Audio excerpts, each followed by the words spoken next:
विचार के बोले गए, तेरा संत विचार के बोले, ये तेरा ये तेरा ये तेरा ये तेरा, जो तेरा वो तेरा देगी, जो तेरा वो तेरा देगी, जो मेरा वो तेरा रे साधु, ये की समझ का फेरा, ये की समझ का फेरा रे साधु, ये की समझ का फेरा। तो ये अपनी अपनी समझ का सोच है, अपनी अपनी समझ का फेर है। क्या कि भगवान नाम लेना है कि वही दुनिया भर के काम में लगे रहना है। तो ये तो संसार है प्यारो, इसमें तो जिस दिन से आए हैं और जिस दिन जाएंगे उस दिन तक काम से फुर्सत नहीं मिलेगी। हाँ? अरे कुछ समय ऐसा निकालो जो प्रेम कर लो राम। जीवन है, अगर इसी में पड़े रहना है तो पड़े रहो, अन्यथा कुछ ना कुछ तो लेके जाओ जब आए हो तो। मैं कहता डंके की चोट से,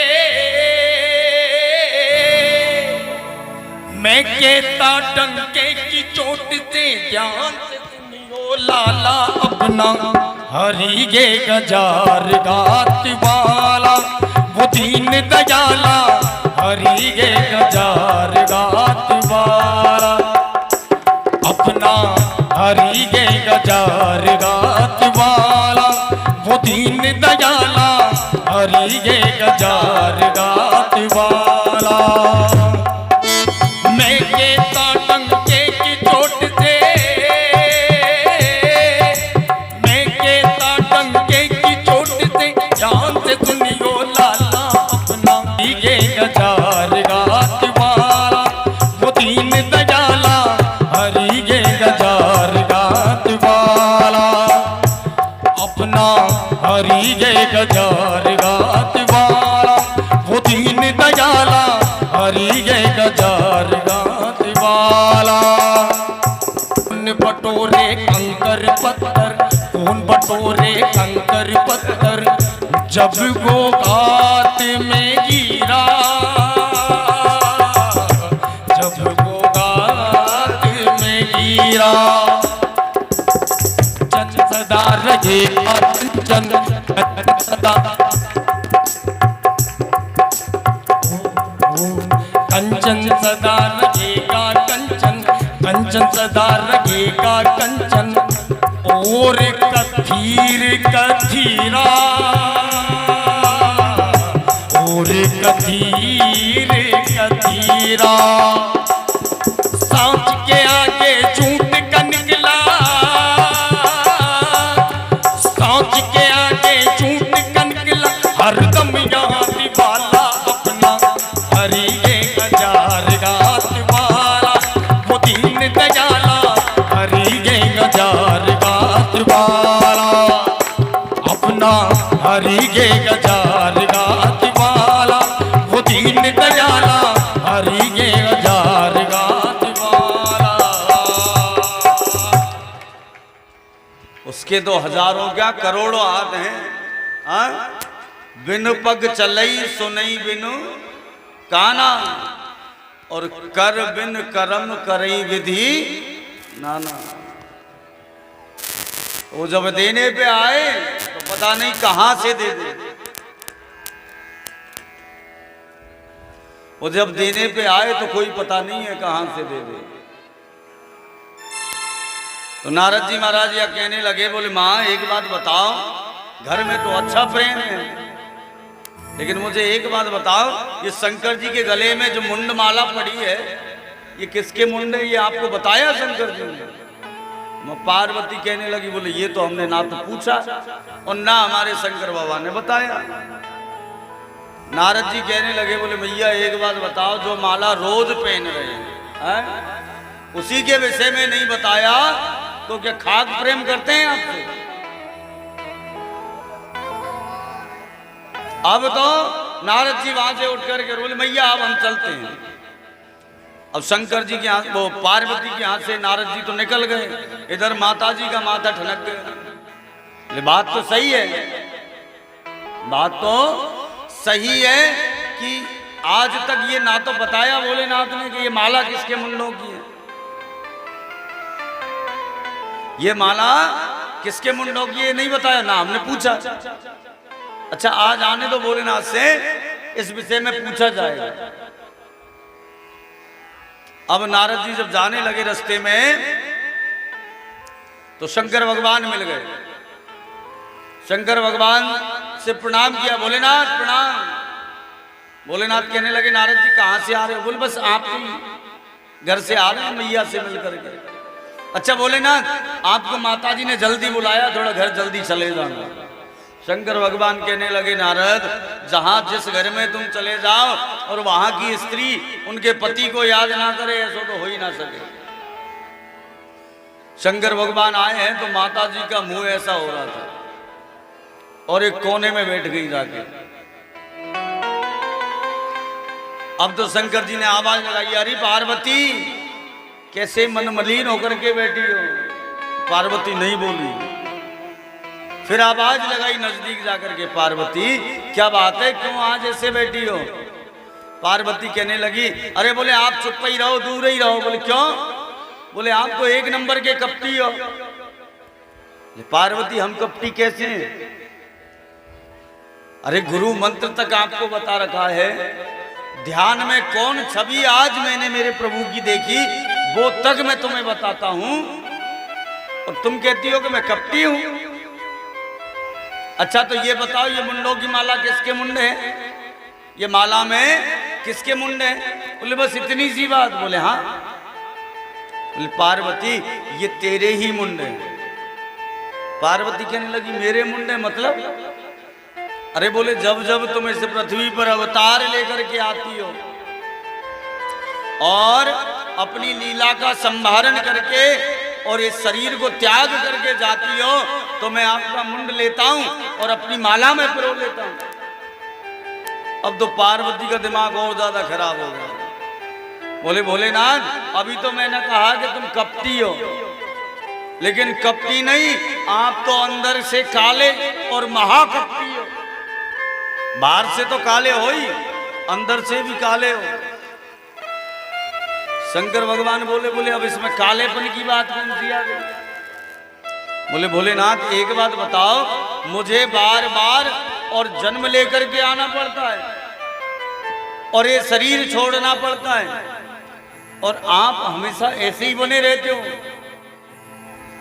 आपने ऐसी कौन सी दवाई खा रखी? शंकर भगवान कहने लगे पार्वती मैंने अमर कथा का पान कर रखा है, मैंने अमर कथा सुन रखी है। पार्वती कहने लगी तो वो अमर कथा हमें भी सुनाओ। अच्छा ठीक है चलो आपको भी सुना देंगे। देखो ये अमर कथा क्या है बताएं आपको, ये अमर कथा क्या है? भगवान की जो कथा है उसे सुन करके और कोई अपने जीवन में उतार ले, अपने जीवन में उतार ले और उसी राह पर चलना प्रारंभ कर दे तो वो व्यक्ति चाहे संसार में रहे या ना रहे लेकिन उसका नाम अमर जरूर रहता है। अमर कथा का मतलब ये नहीं है इस कलयुग में कि जिसने सुन लिया वो मरेगा नहीं। इस कलयुग में तो ये मतलब है कि जिसने सुना, जीवन में उतारा और उसी रास्ते से अगर चला तो उसका नाम अमर हो जाएगा। कलयुग के कईयों भक्त ऐसे हैं जिनको हम आज भी याद करते हैं। मीराबाई आप लोगों ने सुनी, मेरे तो गिरधर गोपाल दूसरों नहीं कोई, घर को छोड़ दिया भगवान की राह पर चल दी।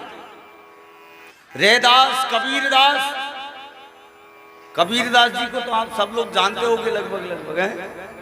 कबीर जी क्या कहते हैं? कबीरा सब जग निर्धना और धनवंता नहीं कोई, और धनवंता सुई जानियो जाको राम नाम धन होई। भगवान नाम जिसने धन अपने जीवन में बना लिया वो सबसे बड़ा धनवान है, और वही अमर है। आज देखो कबीर जी ने राम जी को अपना जीवन समर्पित किया, तो कबीरदास जी स्वयं पूजनीय हो गए। एक पंथ बन गया, एक मत बन गया उनके नाम से, और लोग बाग उनको पूज रहे हैं। किसके दम पे? किसके दम पे पूज रहे हैं उन्हें? एक राम के नाम के दम पर। हाँ, राम के नाम में कितना,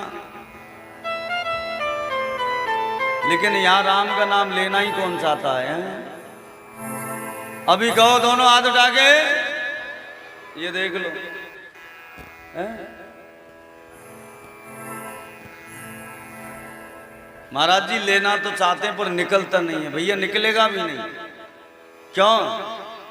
एक तो युग का प्रभाव, और दूसरा जो दिन भर या जीवन भर हमने पाप किए उनका प्रभाव कहां जाएगा?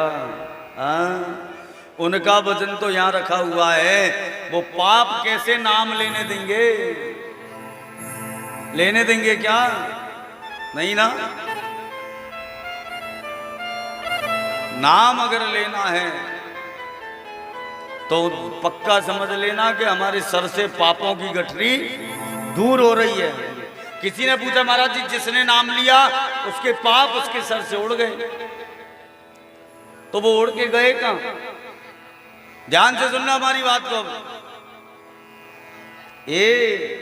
ओ राधा, ध्यान से सुनना हमारी बात को। जिसने नाम लिया परमात्मा का उसके पाप उसके सर से उड़ गए।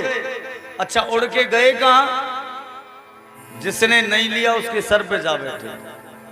अब ध्यान रखना, अपने तो यही है, डबल अगर करना है तो फिर नाम नहीं लेना है, और अगर बिल्कुल उड़ा देना है तो नाम लेना है।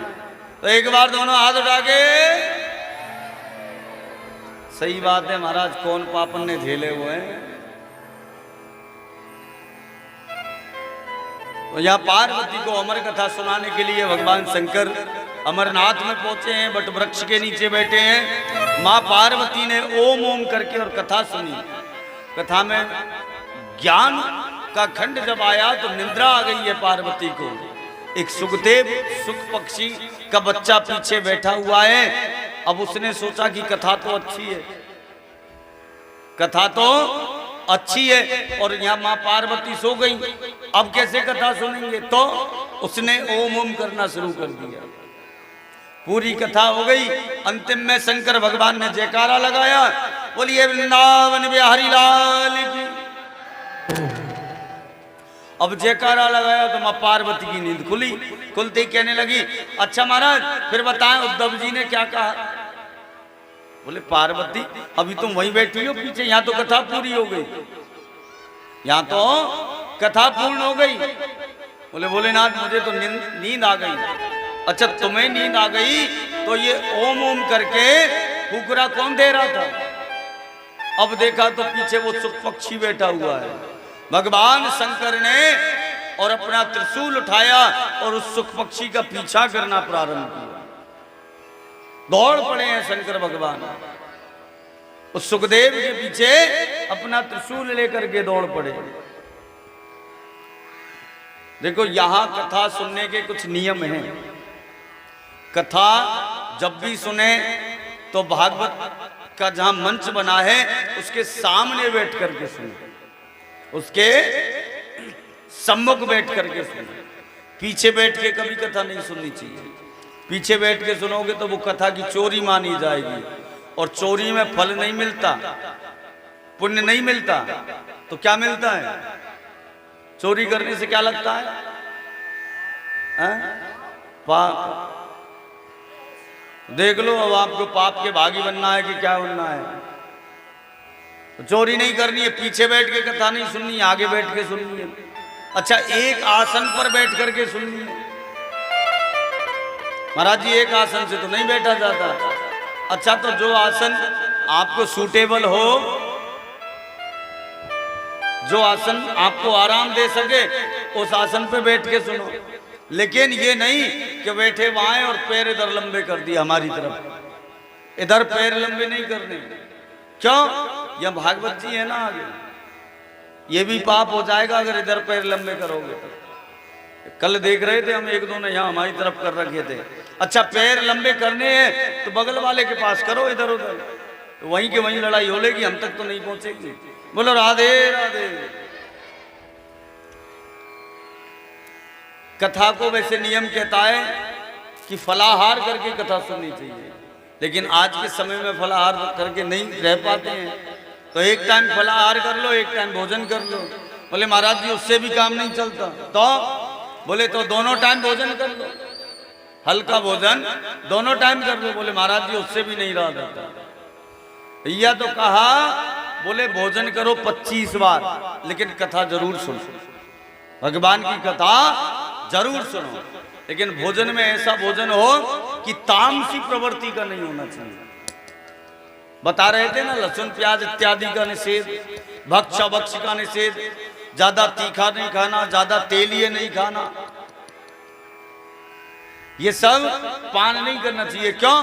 क्योंकि इससे आलस आता है और तामसी प्रवृत्ति हो जाती है, और तामसी प्रवृत्ति हो गई तो कथा सुनते समय पता चला बगल वाले ने कुछ कही तो वहीं बैठ के लड़ाई शुरू हो गई। क्योंकि तामस प्रवृत्ति वाला तो लड़ता है, झगड़ता है, भजन नहीं करता। तो यहां शंकर भगवान लेकर के दौड़े हैं त्रिशूल, तोता के उड़ करके और बद्रीनाथ की ओर आ गया। शाम में प्रास में आकर के और व्यास जी महाराज के आश्रम पर आया। व्यास जी महाराज के आश्रम पर उनकी पत्नी बिटका महारानी और सायंकाल के समय में अपने केस सुलझा रही थी।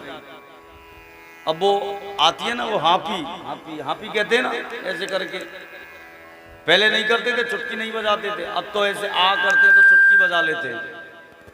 और जैसे ही हापी ली बिटका महारानी ने, तो वो तोता उड़ करके उनके मुख के द्वारा और उनके गर्भ में प्रवेश कर गया। शंकर भगवान वहां के रुक गए।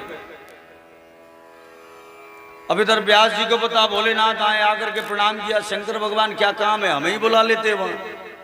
शंकर भगवान कहने लगे, बोले तुम्हारे यहाँ मेरा चोर छिपा हुआ है। और तो व्यास जी महाराज हंसने लगे जोर से, बोले वाह भोलेनाथ, आपके यहाँ क्या है ऐसा जो चोरी करेगा कोई चोर? एक त्रिशूल, एक डमरू और गले में नाग, मुंडों की माला, और ज्यादा देखा जाए तो चिता का पाउडर, चिता की भस्म का पाउडर, इसको कौन चोरी करेगा? शंकर भगवान बोले, बोले एक चीज चोरी की है। बोले क्या? बोले हमारी अमर कथा।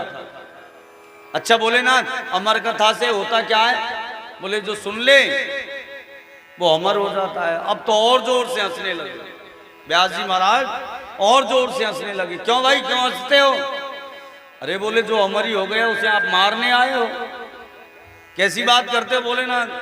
शंकर भगवान वहां से लौट करके चले गए हैं।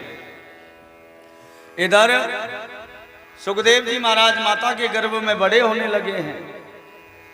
अब तो भगवान जब भी व्यास जी महाराज कोई श्लोक वगैरह लिखने बैठे और उसमें अगर कोई गलती कर दें तो अंदर से गर्भ से, मां के गर्भ से आवाज आए, पिताजी महाराज यहां ये इस श्लोक में ये गलती है।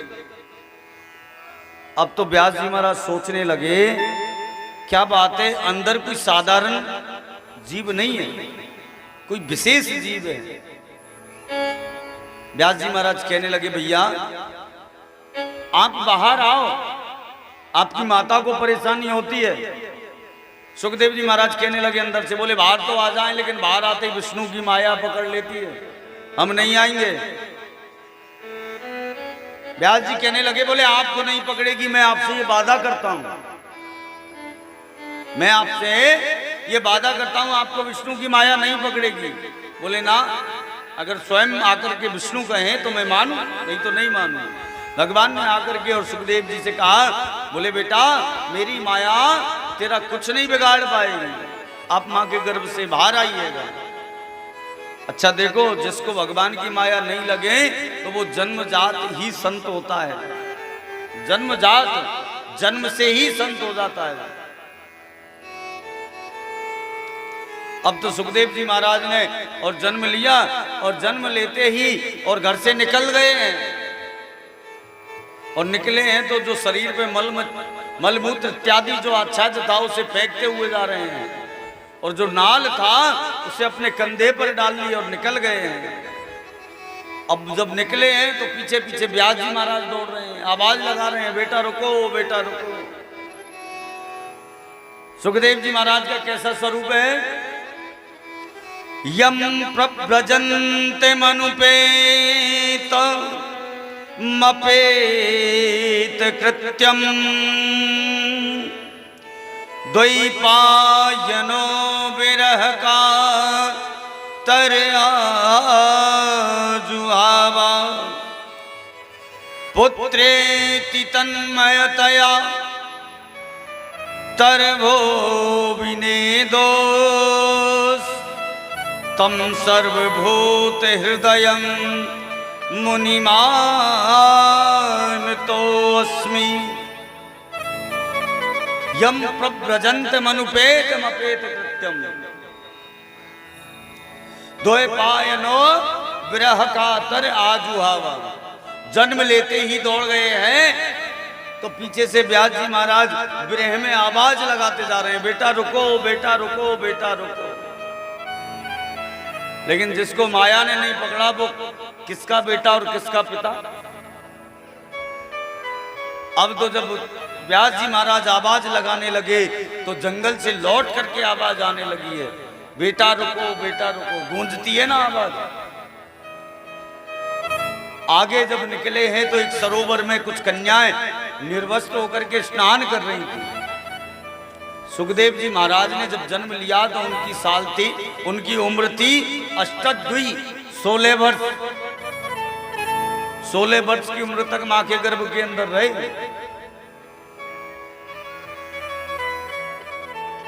अब जब वो निकले तो उन कन्याओं ने वस्त्र धारण नहीं किए, लेकिन व्यास जी महाराज 100 वर्ष से ऊपर के संत हैं, बुजुर्ग हैं।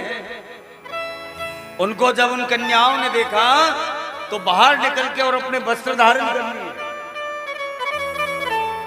उन कन्याओं से पूछा व्यास जी महाराज ने, बोले बेटाओ एक बात बताओ, मेरा जवान बेटा जब यहाँ से निकला तो आपने वस्त्र नहीं पहने, और जब मैं बुजुर्ग आपके दादा परदादाओं की उम्र का यहाँ से निकल रहा हूं तो आप मुझे देख के और वस्त्र पहन रही हो, क्यों?